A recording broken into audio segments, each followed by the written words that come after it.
so intertwined in the status quo that ultimately it becomes impossible to tell them apart from our day-to-day.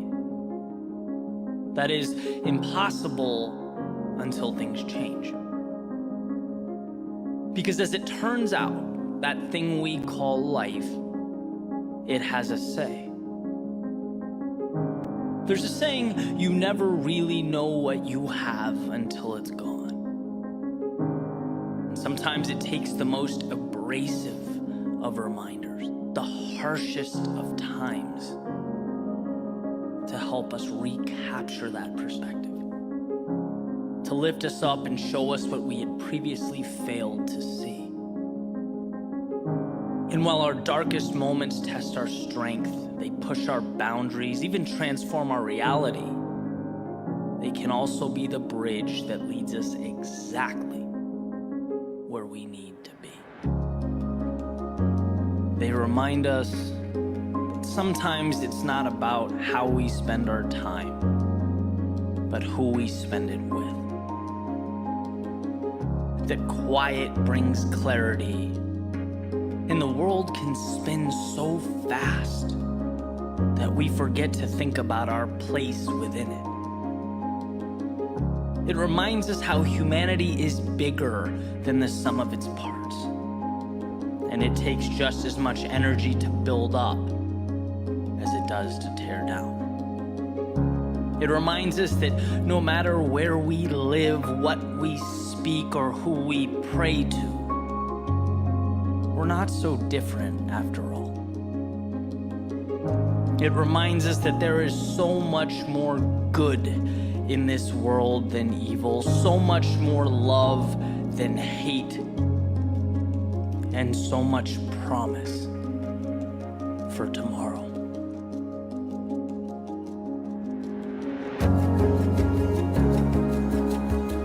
Someday we'll look back on this moment with the lessons we've learned, the hardships we've faced, and we will be reminded of the miracle that is the human spirit, unwavering in its resolve, unbreakable at its foundation, stronger than we could ever comprehend. See, sometimes it's hard to look around and find a reason to be optimistic, to understand or comprehend why. But what we'll find is that if we look hard enough, immersed in the uncertainty, the disruption, and in some cases, the tragedy, there's something to be gained. A tiny candle flickering in the night that will eventually grow to light our way. Because that road to tomorrow is paved with hope. There are pages unwritten, stories untold, and a new chapter to begin.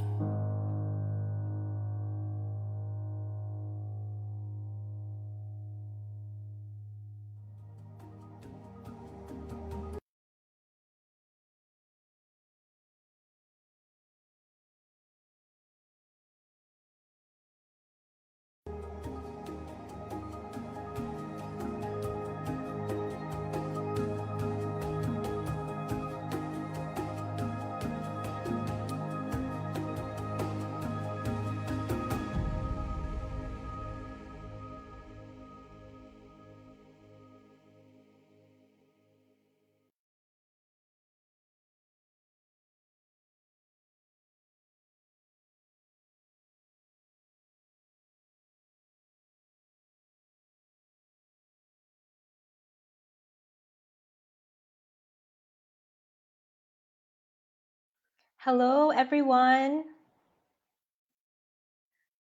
Yes, hello, everyone. Good evening, and I would like to welcome everyone to another live Q&A here on Facebook. And tonight, we will be talking about coping with stress and mental well-being. And we are so fortunate to have with us tonight Ms. Ross Lauren G. Fortunado, MA. She is a consultant for well-being services. She provides psychotherapy for youth and adults, as well as well-being coaching and training. So Good evening, Miss Ross. Please, hello Good there. evening, Lulu. Yes, Nice to see you here. Good evening. good evening. So, yes, take it away for us Okay. All tonight. right, I'll just share my screen. How are you tonight, Miss Ross? I'm good. I'm happy and honored to be here. So I hope the participants would be able to get something, or like our members will be able to get something from what we prepared for tonight. So I'm just sharing my screen. Um, Yeah, there you go. okay.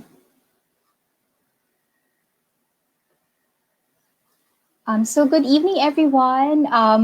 So I prepared actually an engaging, like there will be mini engagements. So I prepared a few slides. So it's actually a full talk. I took into consideration some of the questions that Miss Lulu shared with me. So we'll be discussing them as we go along. Ayan. And I'll be asking some questions later, so please feel free to comment sa ating Facebook comment section if you have questions or if you have insights that you want to share. So for tonight, we'll be talking about coping with stress and strengthening well-being during the pandemic. And some of the topics that we'll go through is why is it important to take care of our mental health during the pandemic? What is stress ba and how does it affect us ngayong mga panahon na ito? And then how do we strengthen our mental health and well-being? So to start, so just acknowledging no na in the past pandemic time we've experienced a lot of things. Oh, I wonder if you can see my slide. Um, I just want to check sa ating admin kung, ayan, pandemic stress. Okay, thank you. Um, so, they call the pandemic a time of really prolonged stress. So these days, we're experiencing not just ordinary stress, but stress that is unpredictable, uncontrollable, and prolonged, di ba? So napakatagal na nating nandito sa pandemya na to at ang dami nang nangyari. Tapos parang pag minsan, kung iisipin natin, parang hindi natin makita kung saan yung end sa kanya. And in the past year, we've experienced a lot of different threats. So, threat to our physical safety, there's economic instability, loss of job, loss of access to services. Merong mga nagsabi dun sa nag-present ng questions nila that we're adjusting to the new normal and work from home. Nagkaroon din tayo in the past months ng mental health crisis. So, mental health challenges have been at an all-time high. So I work in a well-being services clinic and talagang yung pila namin for consultation is so long. It's hard to get consult nowadays kasi madami talaga yung nagkakaroon ng mental health challenges. We're also going through what they call complex grief. So grieving about the life that we used to have, grieving about the things that we wanted sana pero wala na dito. And so much more so for our COVID survivors and for their loved ones. So mas tumataas yung vulnerability natin to stress and mental health challenges. So there's fatigue for caregivers sometimes. There's a lot of grief from the loss of loved ones na I think some of us here in this group has experienced. And all these things has really resulted to like a lot of just stress na patong-patong na for us. And they say that taking care of our mental health is actually also taking care of our physical health. Kasi may tinatawag tayong mind-body connection na kapag yung ating physical health ay healthy, usually that also gives us a positive well-being. And at the same time, when our mental health starts to deteriorate, nagkakaroon din siya ng apekto sa ating pangangatawan. Like for example, people who start getting depressed, usually they tend to lack appetite or magiging slow na yung movement nila. So may connection siya. So when we promote our mental health and strengthen it, actually, studies would show na tumataas yung ating immune system when our mental health is okay. So there is no health without mental health. So it's important to really take care of it, especially during these times. So if I will ask you, so konting engagement lang tayo para sa mga nanonood for tonight. If you will comment in the section box, how do you usually experience stress, or how have you experienced stress during the pandemic? So it could be something about maybe you experience it in your thoughts. So halimbawa ako, pag stressed ako, ang dami kong naiisip na mga worries or concerns, or maybe you can feel it in your emotions, you feel overwhelmed, or maybe you can feel it as a sensation in your body. Like when I am stressed, I usually sumasakit yung batok ko, at saka sumasakit din yung ulo ko when I am stressed. So I can see someone stress eating. Okay, so yes, di ba? Marami sa ating either sobrang naging mas magana kumain, or yung iba naman nawawala ng gana kumain. So it affects our eating. How about the others? You can post it in the comment section. How do you usually experience stress? Hirap matulog for Lulu. Okay, so it also affects our sleeping. How about for others? There's anxiety and a strong surge to stress eat. So mukhang common sa atin ang stress eating. Kaya kumikita ang ngayon ang Grab and Food Panda. How about the others? How do you usually experience stress? How do you know na stressed ka na? Ayan. So you can just comment below. So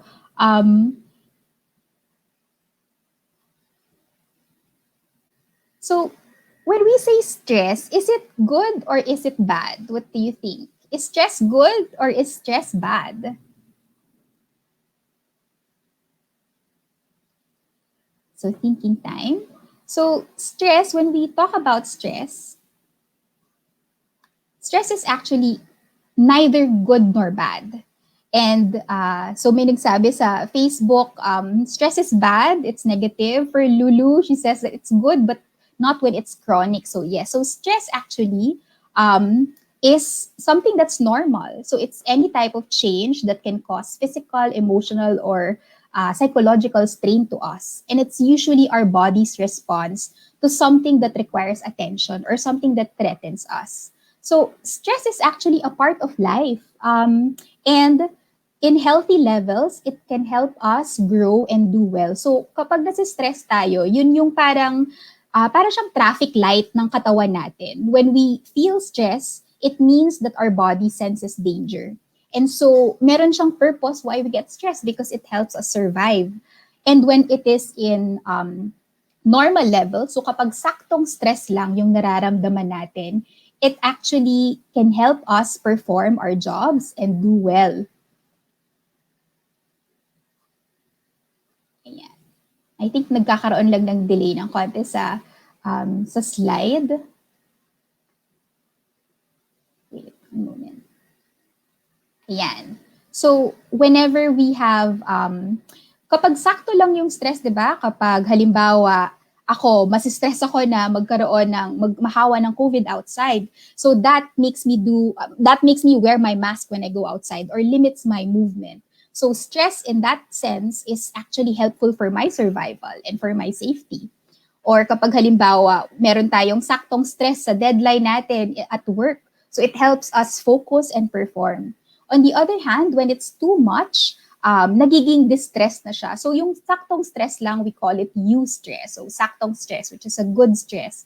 On the other hand, when it becomes too much, yun na yung, it could roll over to making us feel panic, or it could roll over to prolonged physical manifestations na, and yung at the worst kind, it could lead to mental health challenges.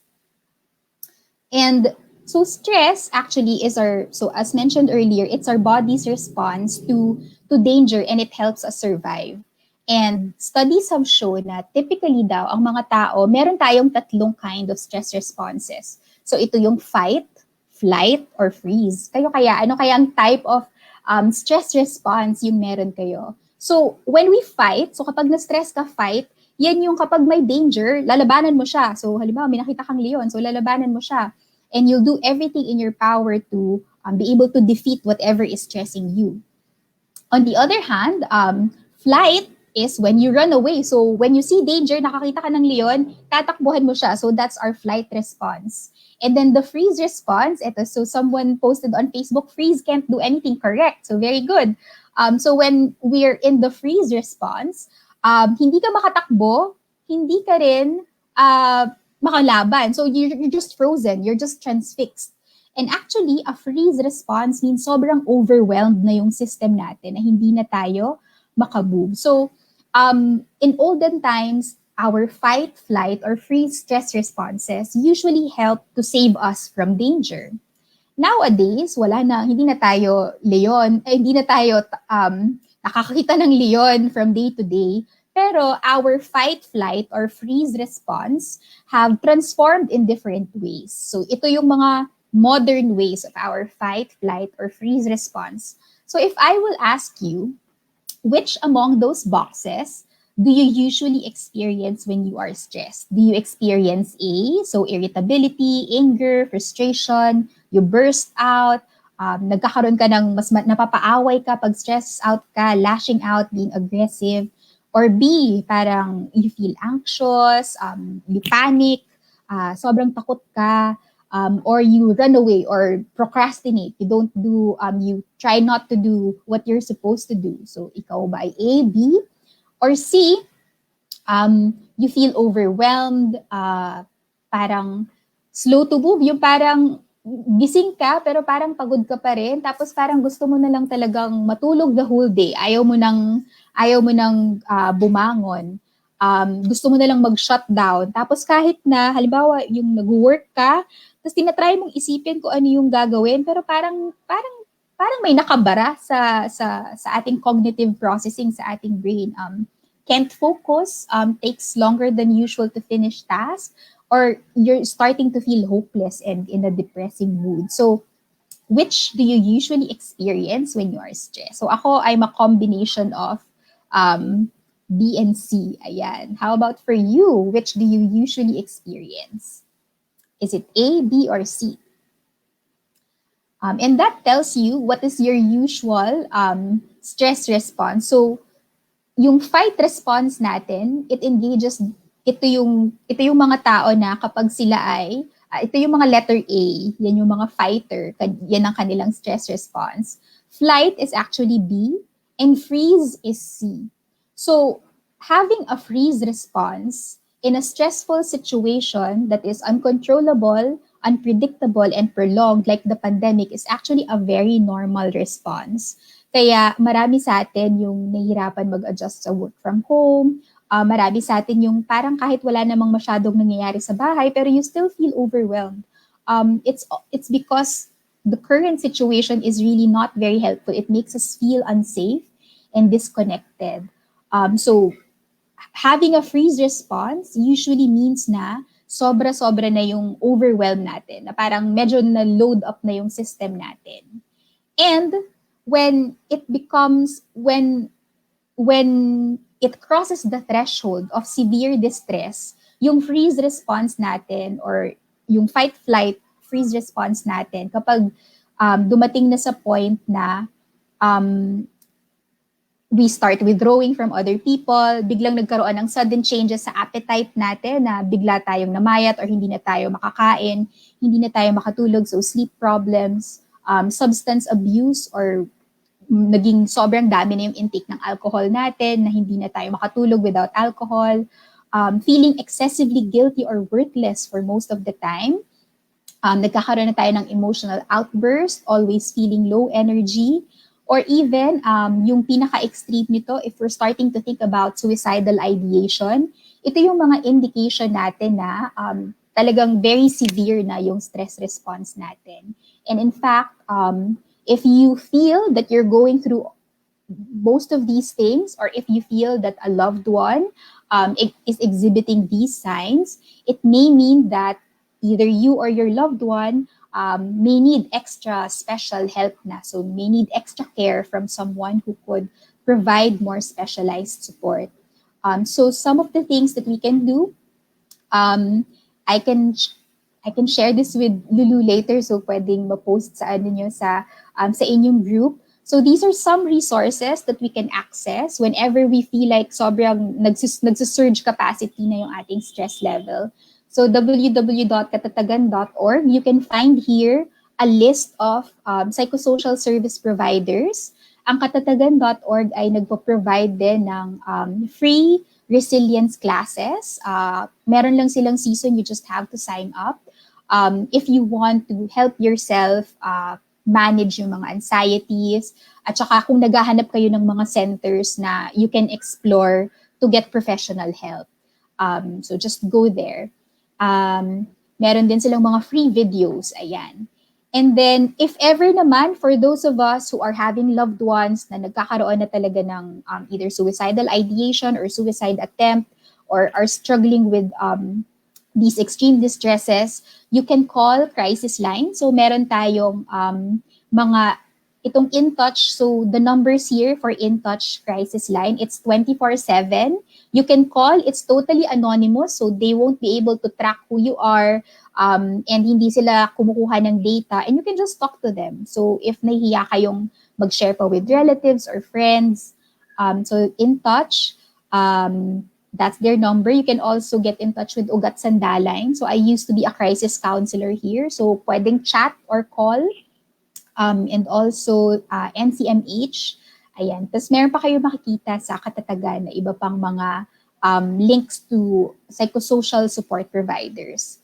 For those who are having challenges in paying for therapy because it could be quite expensive for some, these are some things that you can explore. Circle of Hope Kaloob program. So just find them on Facebook. So they offer low-fee therapy, and lahat nung proceeds nito napupunta sa community psychosocial services din nila.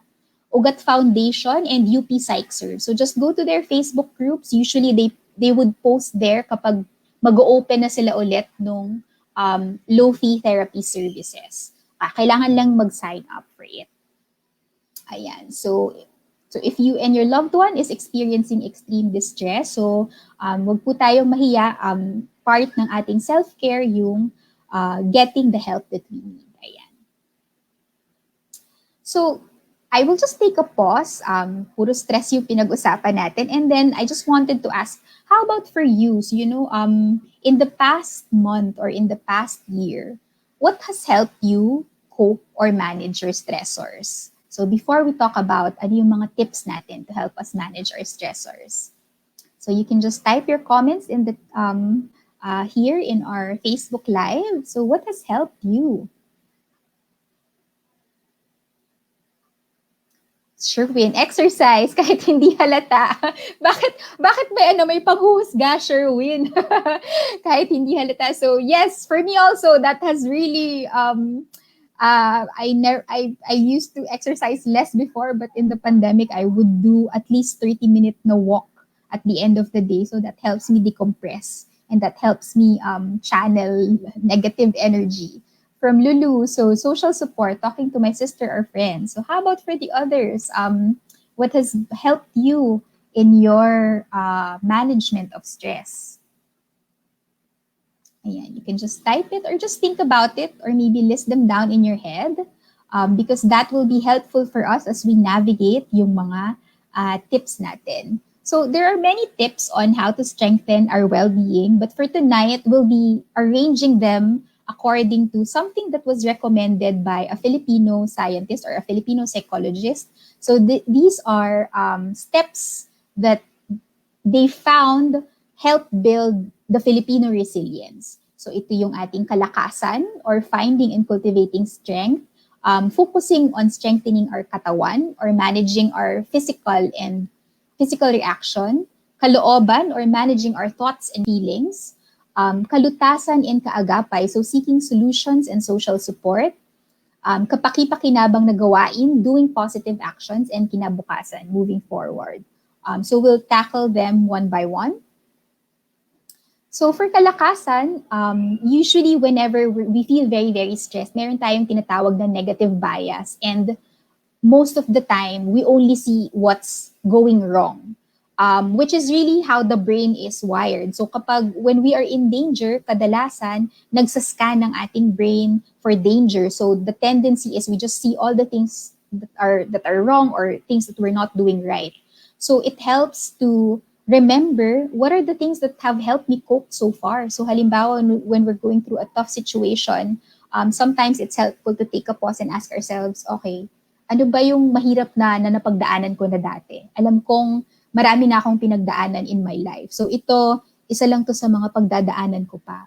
So just remembering that we have it in us, so we inherently have it in us to be resilient, that actually already helps us. It's a step towards well-being. The next one is katawan. So taking good care of our bodies and managing physical reactions to stress. So sometimes, yung reaction natin to stress, very embedded na siya in our bodies. Like for example, yung mga naondoy, whenever it rains, mafe-feel na nila na yung body nila nagte-tense up kasi na-embed na siya sa katawan. Or for some COVID survivors, they don't even want to see a picture of the hospital kasi it triggers memories sa kanila. So it's very automatic. So one of the things that could help us is to be able to manage the physical reaction of our stressors. So I'll try to, I'm not sure if this will work in Facebook Live, but I'll try to teach you some of the things so that we can do very, very quickly just to help our bodies calm down. Kasi when we're calmer, that helps us move forward with clarity. So kasama sa katawan yung exercising, so at least 30 minutes a day, getting sunshine because yung sunshine helps us, helps increase our happy hormones, kasama yung exercise. So nag-increase yung ating happy hormones sa ating brain. So it gives us positive emotions. And then fixing our sleep hygiene. So making sure that we get enough sleep. For some, it's easier said than done.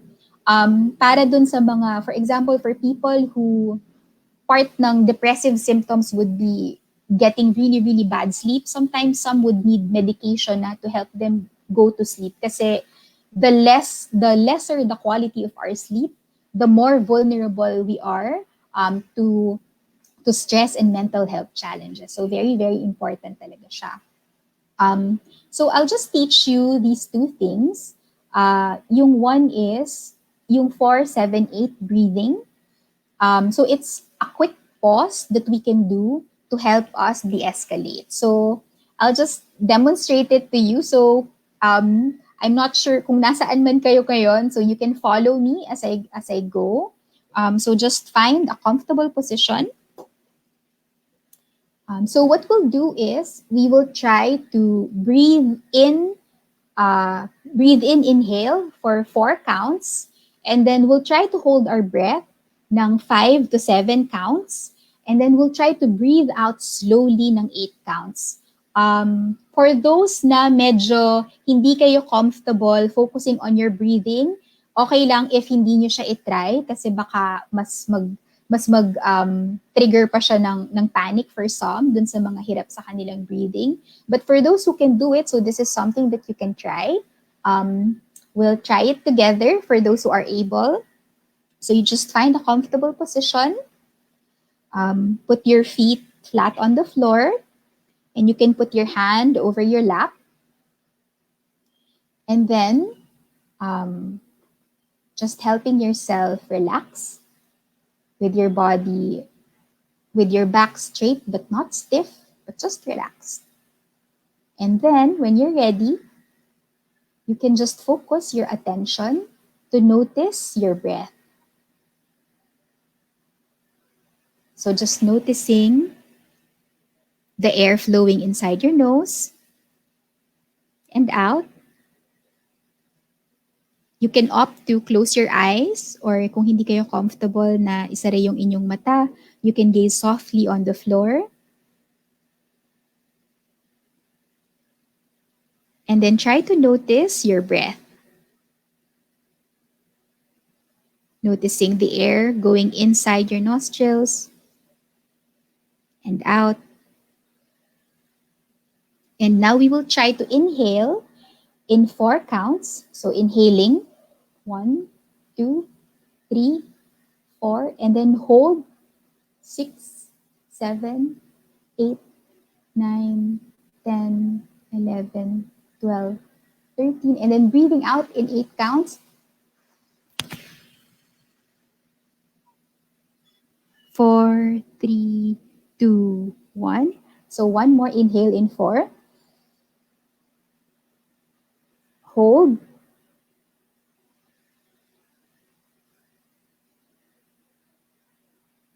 Exhale.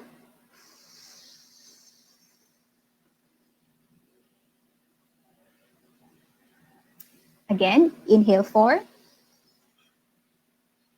Hold. Exhale.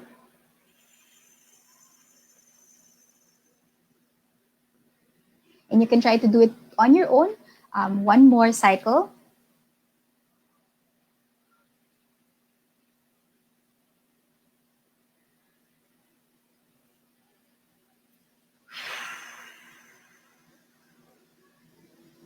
And then maybe one more. 1, 2, 3, 4. Hold. And exhale.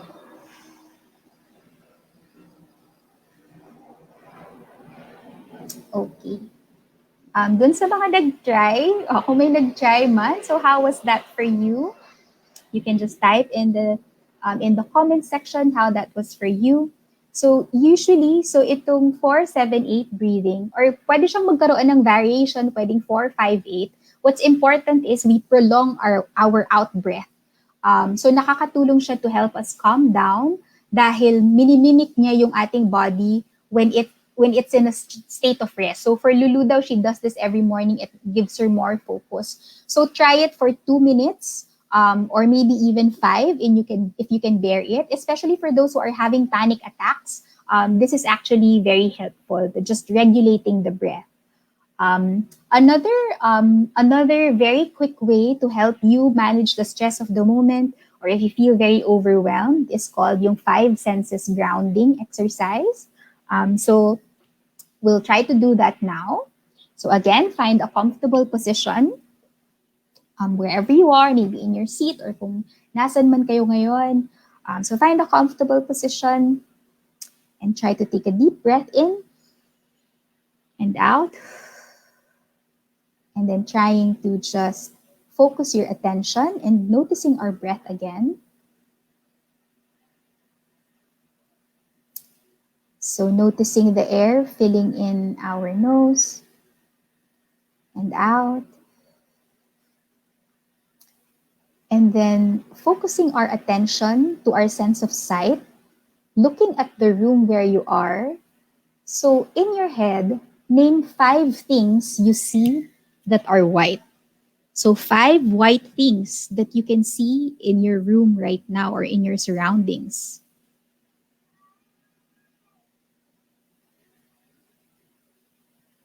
Okay. And when you're done, you can close your eyes and then focus your attention in the sensations you feel in your skin. So what are the sensations you feel in your skin right now? Maybe you can feel the air or your aircon, or maybe the fabric of your clothes in your body. What are 4 sensations you can feel in your skin right now?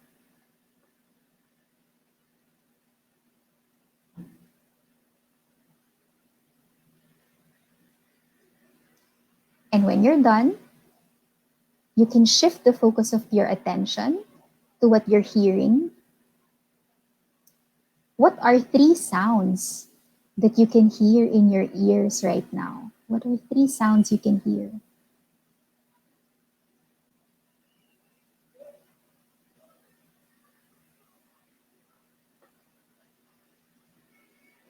And then shifting the focus of our attention to our sense of smell.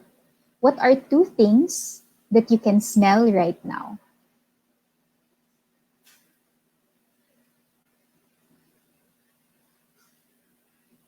And lastly, inner sense of taste. What is one thing you can taste inside your mouth right now?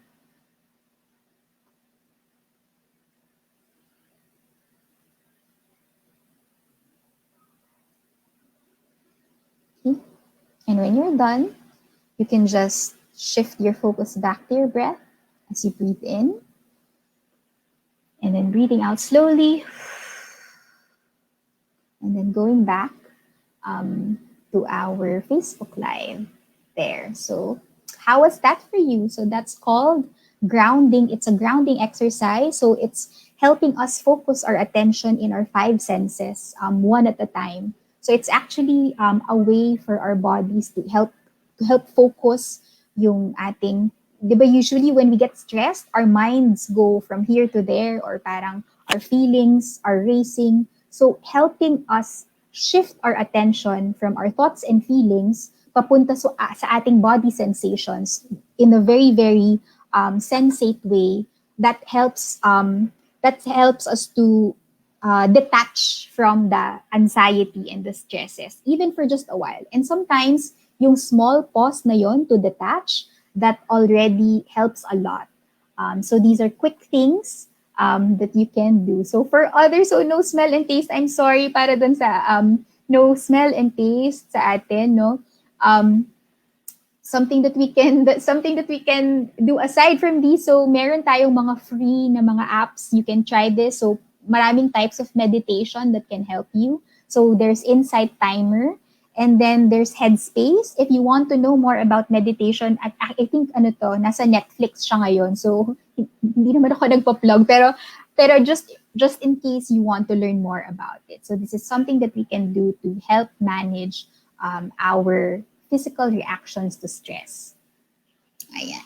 The next one would be kalooban. So managing our thoughts and feelings. So I think alam na to ng lahat, no? So it's healthy for us to be able to ventilate our emotions, whether your way to ventilate is crying, watching a funny movie, videoke night, ganyan, kasama yan sa ventilation, or talk about it para ma-articulate natin siya, just so that ma-decrease natin yung internal feelings and emotions that lead to a lot of stress and pressure. So it's very, very helpful to just let it out, find an outlet to do that. On the other hand, merong na-send sa akin si Lulu na question on how about if we're grieving from afar, So some of us here are maybe caring for like a COVID victim, or meron sa ating naka-experience ng loss of a loved ones in the past days. So one of the things that could help us in managing our very, very difficult feelings of grief is sometimes just allowing space for us to grieve or be in the process. So kung meron tayong kakilala na nasa grieving process, so sabi dun sa ilang pag-aaral, some parts of grieving would include, first, there's shock and denial, na medyo hindi ka pa makapaniwala na namatay na or lumipas na yung ating loved one. And then usually it includes anger. And then there's bargaining pa for some, na dapat hindi na lang siya yung kinuha, yung mga ganun. So nakikipag-bargain tayo, gagawin ko ang lahat, basta maibalik lang siya, ayan. And then feelings of depression or detachment, so the lack of energy or getting overwhelmed. And then eventually, over time, so it really takes time before we get into a state of acceptance dun sa ating grief. Pero hindi siya ganun ka-linear. Sometimes pabalik-balik siya. So sometimes we're in shock and denial. And then may konting acceptance na nangyari yung mga bagay-bagay na yun. But babalik na naman tayo sa anger, or sometimes it can take years for us to go through this process. So whenever someone is grieving or whenever we are grieving, so hindi natin kayang madaliin yung process. So it really takes time, and just allowing ourselves to have a time to acknowledge our emotions, or just naming it na right now, galit talaga ako na nangyari yung mga bagay na yun. So just acknowledging it.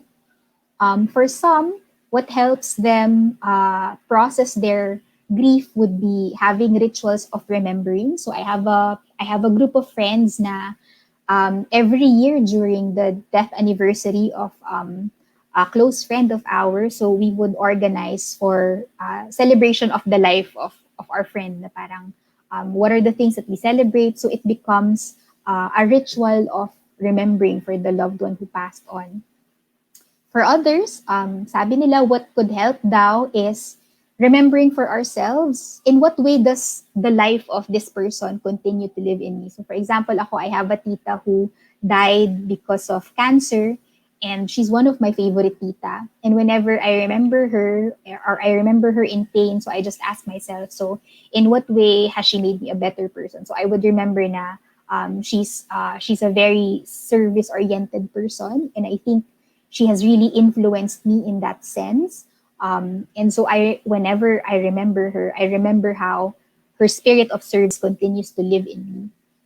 So those are some things na yun yung ilang mga bagay that we can do to deal with our grief. And just to say that, the grief process is different for everyone. So if someone is grieving, so wag natin silang pilitin na mag-move on agad-agad or maging okay. So just allowing that space for them to be in their grief process. So part of managing our thoughts, our kalooban, is also learning how to challenge our maladaptive thoughts. So typically, when we talk about depression, usually part ng depression is ruminating over and over again about the past.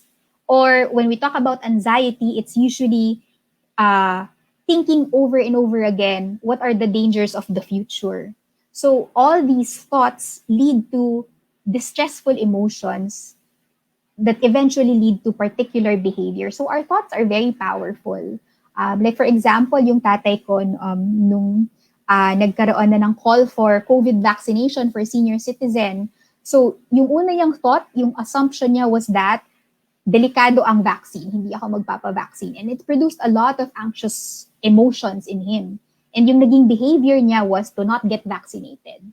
So it took some time for our doctor friends to convince him na to challenge that thought na when you get vaccinated, actually it's safe and that it can help you become healthier in the long run.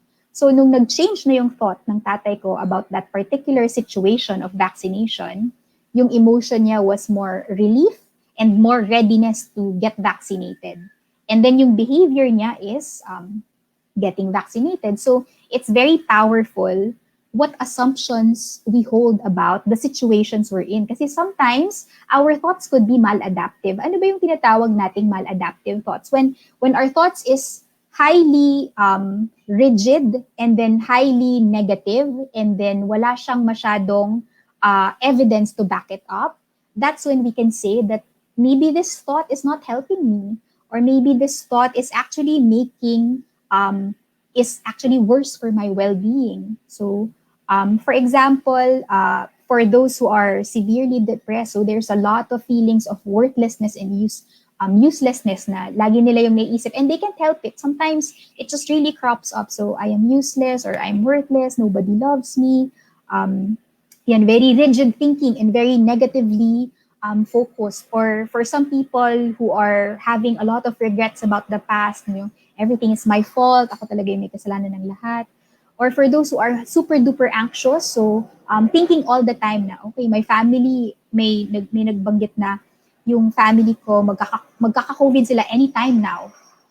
So actually, itong anxious thought na to, it's helpful when yung level niya enables us to keep our family safe. Pero kapag halimbawa yung thought na to is already like sobrang paulit-ulit na lang nating naiisip, kasi it leaves us distressed and paralyzed, then doon natin masasabi na maybe kailangan na nating i-challenge itong thought na ito.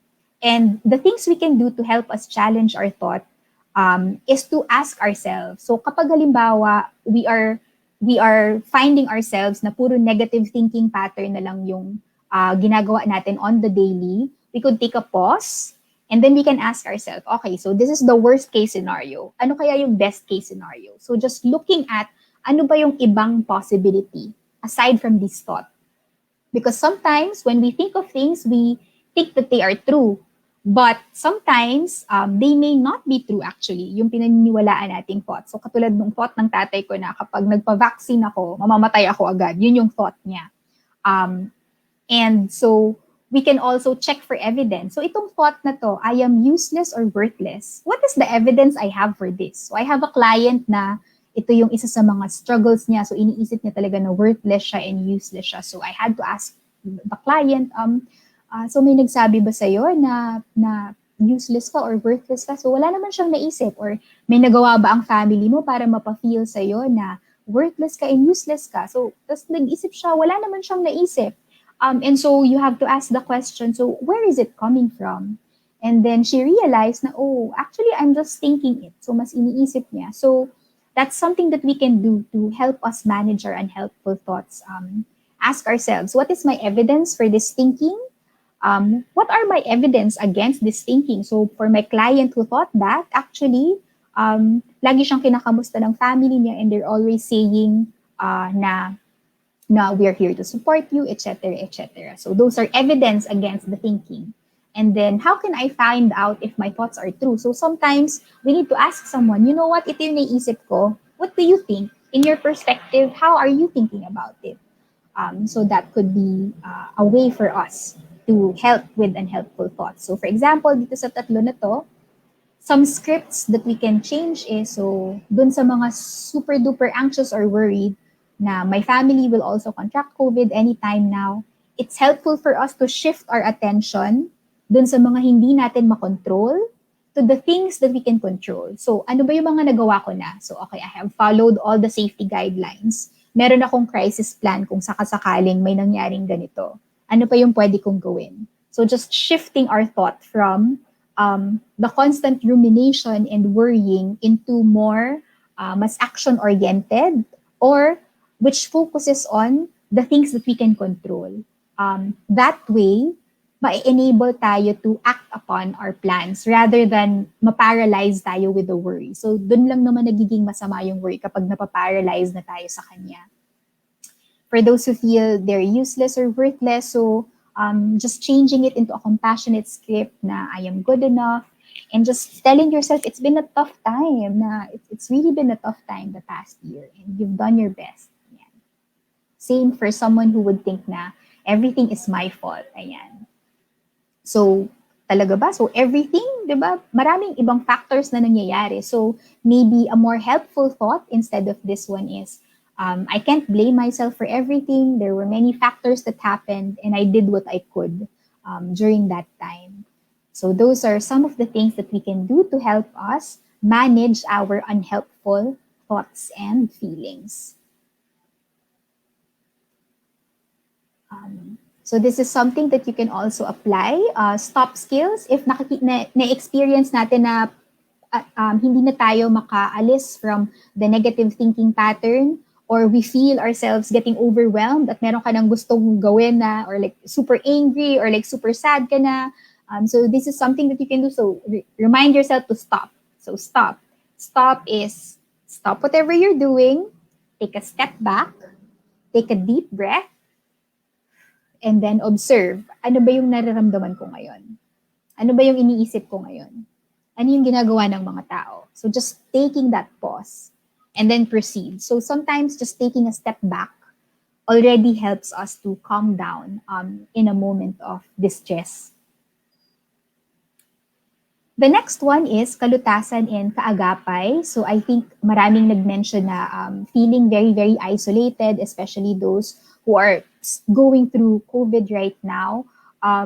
So unfortunately, sobrang parte ng hirap ng pagkakaroon ng COVID would be really being put in the isolation. So as much as possible, we highly encourage to stay in touch in ways that we can. So i-continue lang natin yung pagtawag sa loved ones and family members every day or every time we need it. Para dun sa mga may sinusupport na nasa isolation, so organizing for social events with our loved ones is super duper helpful. So maybe you can organize a game night or FB call or kung ano man na pwedeng makapag-foster ng sense of connection sa ating loved ones. And I think alam na to ng marami sa atin. Seeking support is also, I think, something that everyone here has done well, because you're here in this support group, in this Facebook group. So hooray for everyone, kasi that's already one way, a step forward in our well-being. Or you can list down sino ba yung mga pwede kong well-being body, or sino ba yung pwedeng matakbuhan ko sa pangangailangan. And again, so getting professional help if needed is highly encouraged, because it's a way of caring for ourselves. Yan. And then the next one is kapaki-pakinabang na gawain. Minsan when we're very, very stressed, or we're very, very anxious, sobrang low energy tayo, di ba? Parang wala kang gustong gawin, gusto mo na lang humiga the whole day. But studies actually show na the more na pinapatulan natin minsan yung pagka-low energy na yon, the more tayo bumababa dun sa lower energy. So sometimes, if hindi nag-work yung katawan, hindi nag-work yung managing thoughts and feelings, what we can do is positive behavioral activation. So doing the motion can trigger the emotion. So baliktad naman siya. Kapag may ginawa kang behavior, nakabaliktaran sa nararamdaman mo, sometimes it changes the way you feel.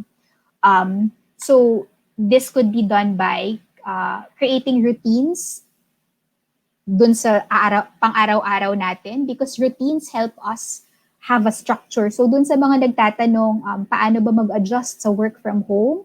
So it's highly encouraged that you create a routine for yourself, para kahit papano, natutulungan tayo na maisip na, hindi ko alam ang mangyayari next month, pero at least alam ko tomorrow, ito yung routine ko. So that actually helps our brains to calm down. And this is very helpful also for kids. Kasi when kids don't have a sense of routine, pag hindi nila ma-predict yung mangyayari, that leaves them very emotionally dysregulated. So helping them follow a routine actually helps in their well-being. Setting a space for things. So kung gusto nyo na yung work from home desk nyo will be in just one space, para dun nyo lang na-associate yung stress nyo. And everywhere else, and then you also have a space for your self-care time. And treating that as sacred, that's helpful. So doing hobbies or playing with pets, yung mga naging plantito or plantita, so ito yung inyong coping, so kapaki-pakinabang na gawain.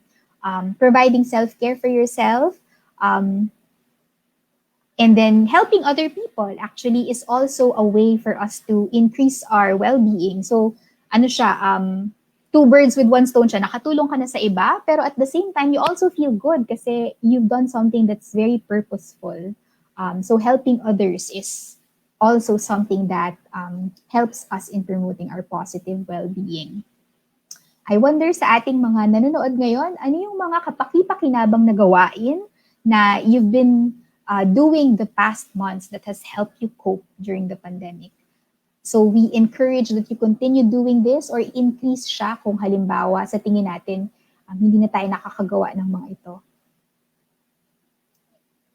And then lastly ay kinabukasan. So sometimes it's hard for us to feel hopeful during these times because times are very dire. So just having reminders of the things that make us feel purposeful or something that makes us look forward to kahit na maliit na bagay lang siya. Like for example, tonight, I look forward na after this Facebook Live, I will eat ice cream. So just even something as small as that na something to look forward to. Or it could be something big na ang hirap-hirap ng mga nakaraang buwan. Para kanino ba tayo bumabangon? You can type that in the comment section. Like for me, I have here a portrait where I put all the things that make me feel a sense of purpose just to remind myself. So it's helpful for us to have those little reminders. Ayan. And with that, so those are the things that we can do to help us manage our stressors and then promote positive mental health. So kalakasan, katawan, kalooban, kalutasan at kaagapay, kapakinabang na gawain and kinabukasan. So as much as possible, apply as much as you want. And hopefully that will help us strengthen our mental health during these challenging times. So any insights or questions that you'd like to share?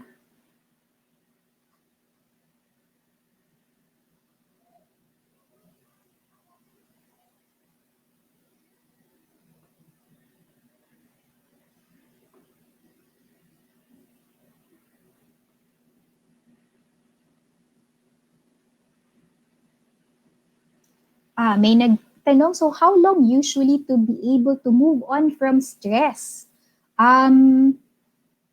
It depends po kung anong level ng stress yung meron tayo. So if it's the usual stress, it's usually something that we can move on very quickly or kaya nating mag-bounce back like a day or so.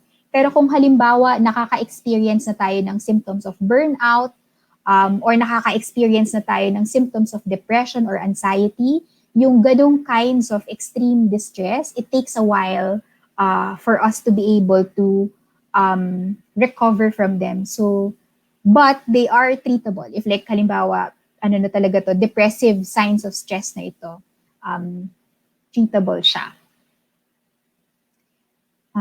Is it healthy kahit 6 months or 1 year na ganun pa din? It depends kung sino man ang ating Facebook user na ito. It depends po kung ano yung manifestation ng stress sa inyo. Kung halimbawa, dumadating na sa punto na hindi na kayo makakain tsaka makatulog, nawawalan na kayo ng gana sa mga bagay-bagay, tapos talagang sobrang distressful na lang sa inyo yung pang-araw-araw, I would highly recommend po that you can consult or talk with a specialist to help you with it kapag ganong level na siya. Dahil kapag ganon, it may mean na meron na tayong underlying mental health challenge that may need additional support na or specialized support. If 6 months or 1 year. Usually po kapag depression, ang siniscreen dyan ng ating mga doctor, at least 2 weeks na nakakaranas kayo ng mga symptoms ng depression, that could be diagnosed na as depression, if ever. The other one is, so how do you know if it's stress already or more than stress or mental health challenge siya? So yun po yung present natin kanina. So ito po yung mga senyales na tayo ay nakakaranas na ng extreme distress. One moment.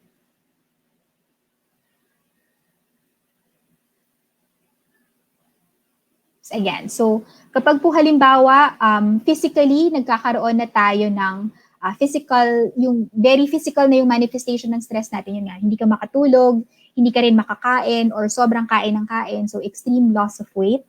Kapag halimbawa nagsa-start ka ng mag-withdraw sa mga tao, kung nahihirapan na yung ating cognitive functioning, hindi ka na talaga makafocus, tas parang wala ka sa hulog parate, or kapag halimbawa nag-isolate ka na masyado, ito po yung mga senyales na it's really a sign of severe distress na. And hindi na lang siya yung normal stress natin na pang-araw-araw.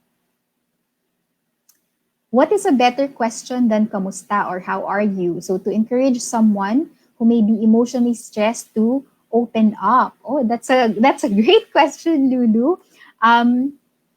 Usually kasi kapag Pinoy, 'di ba? Parang pag Pinoy, ano tayo, okay lang, ganyan, tapos iba't iba yung meaning ng okay lang. So, we can ask na what happened to you this week, or it could be ano yung highlights or lowlights mo kung comfortable kayo to ask that question, or pwede nyo ring i-notice, so parang i-mirror back nyo muna sa kanila kung ano yung nakikita nyo, pwede nyo sabihin, oy, parang malungkot ka ngayon. Anong nangyari? Or parang malungkot ka ngayon, gusto mo bang pag-usapan? So that could be para wala silang takas. Or it could also be gusto lang nila ng someone to be present with them at ayaw pa talaga nilang pag-usapan. That could also be the situation. Para dun sa mga nag-work, if you're like a team leader or a supervisor at kayo ay nagpapa-Zoom meetings, a quick way na kamustahan para sa ating mga colleagues or office mates. So pwede kayo magpa-open ng Zoom and then from fist to 5, kamusta kayo today? Fist yung super low energy, 5 yung happy and high energy. And then you ask them to turn on their videos, tapos they would do that. At least you'll get a quick scan of where everyone is. So that's also one way of doing kamustahan. So pwede tayo maging creative with it. How can we assist people with stress who tend to close down on us? Ito po ba yung parang ayaw tayong kausapin ng tao na ito pag stressed sila? If that's the case,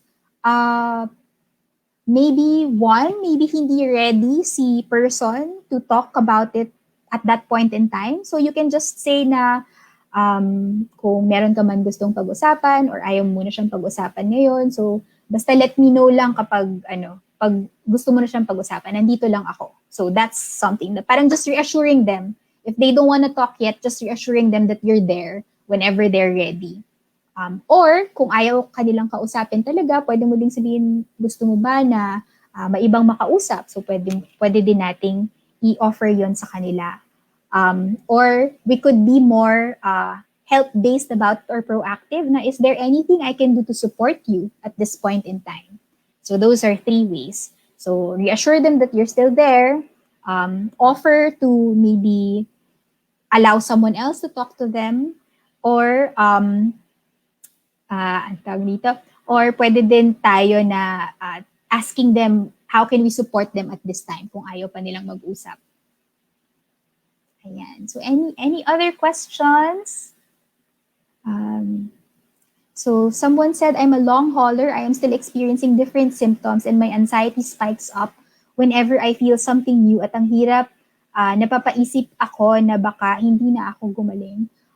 Thank you for sharing that. I really can't imagine how that must feel. And I think it's very, so anxiety kasi usually, so diba, ang anxiety, it's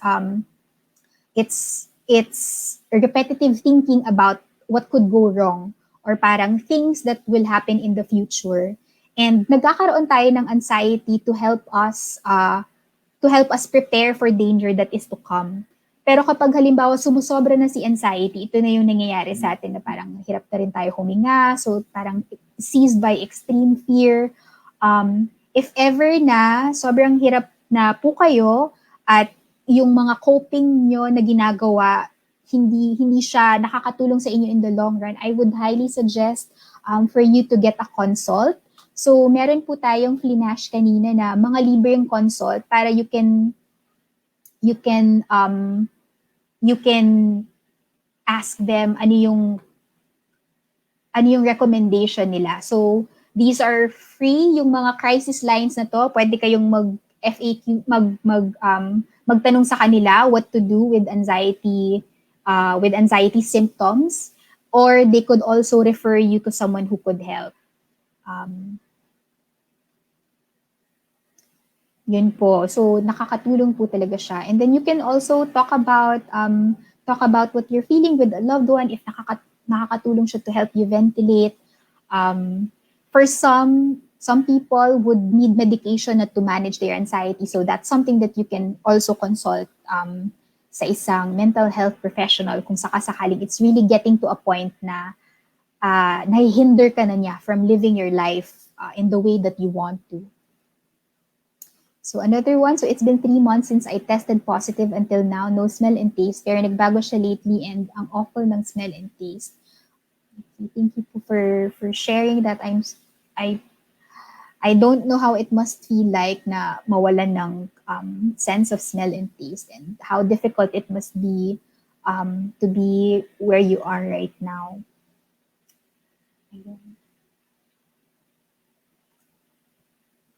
Okay, so meron pa po ba tayong questions or comments? I think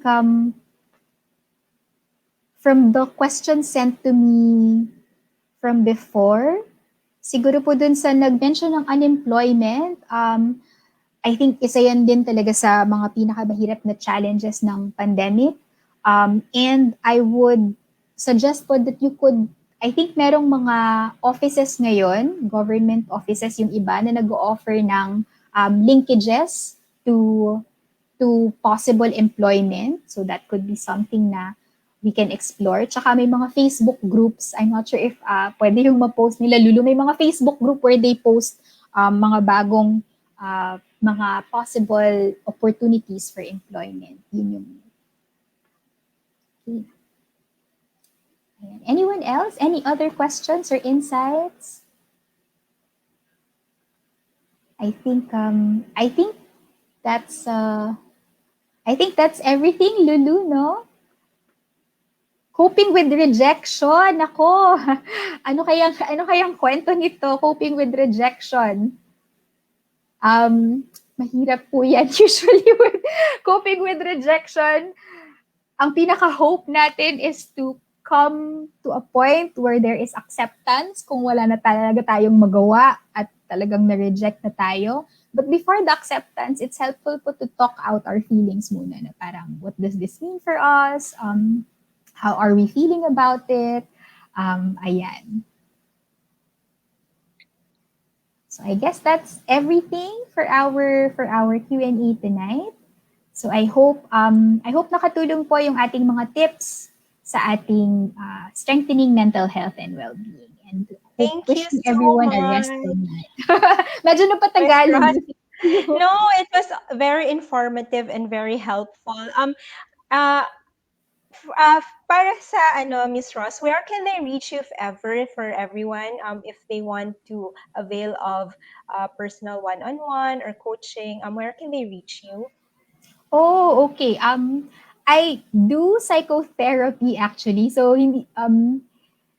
hindi ako nagla-life coaching ngayon, but I do psychotherapy. So I do psychotherapy with We Thrive Wellbeing. I can post I can share with you. I think I shared with you yung link of our website, so you can Okay. get in touch with me there po. Pero kung halimbawa mga day-to-day question lang naman at hindi nyo naman kailangan ng therapy, you can just message me on Facebook. I'd be happy to answer your questions also. Yes, thank you very much. We learned a lot tonight, and I hope that the members could also apply some of the things they learned from here on their day-to-day life, especially in coping with COVID. And kasi right now, madami pa din po ang COVID cases sa Philippines. So thank you so much, Ms. Ross, and have a good evening. Thank you also. Yeah. It's been a pleasure to be here. Have a good evening. Have a good evening. Thank you.